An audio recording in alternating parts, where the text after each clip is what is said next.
means to share the burden of our brothers and our sisters.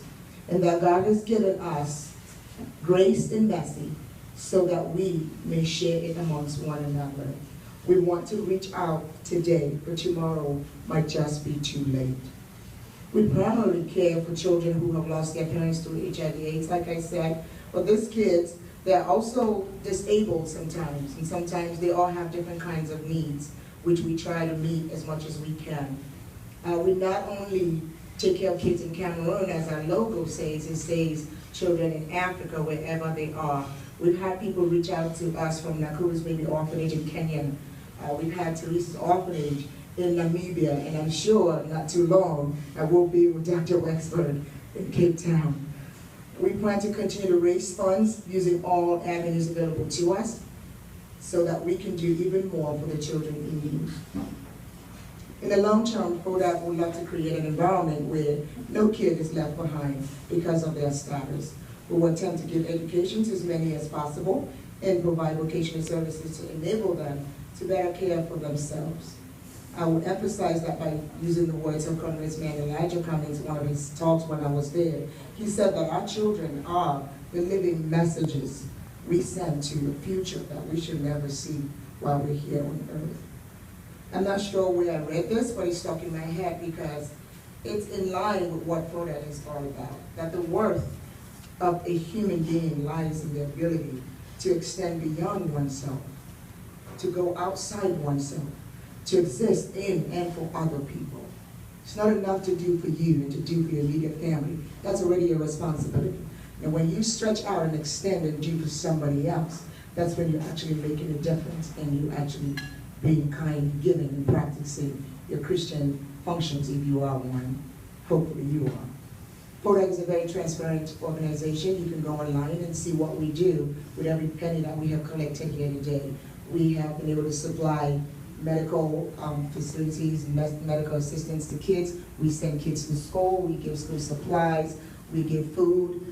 When I travel most of the time, I try to get to the orphanages on Christmas Day so I can give out these gifts that you all have donated, and to be able to say to them that God loves you, I love you. There's several other people that are thinking about you.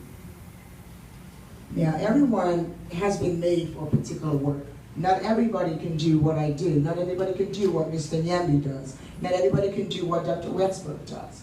But you can support in one way or the other. Because if we put a bucket of water right here in front of us, we're going to have several drops to fill it up. And it takes each and every drop for us to be able to say that that bucket is full. So if your drop is not in there, that bucket is still not full. So don't think that you have to pour everything at once. Every little bit goes a long way. Also, the importance of taking action can be summed up by asking yourself these few questions. Why you? And the answer is simple, because there's none other, there's none better than you. Why now? Because tomorrow isn't soon enough. I created FOADAC because the need is now. And with your support, some kid with no hope might finally see the light that they are now projecting. Each and every one of you are now projecting at the end of that tunnel for them to take away his or her darkness. Once again, we are immensely grateful.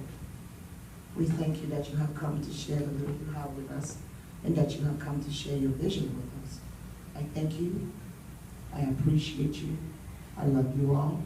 And I trust and I believe that each and every one of you here knows and wants to have a child. These children need you now, not tomorrow. And like I said, it takes each and every one of us and many others that are out of this room.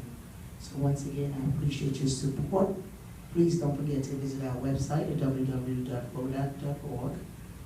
You can do that anytime, whenever. It doesn't have to be today. Don't think because you didn't donate today, you didn't do anything. The fact that you're here, you've already made that difference that's needed. Please enjoy the rest of the evening. You can't feed people and keep them here for a couple of hours and not let them shake up a little of what you just did. So thank you very much, and have a wonderful night.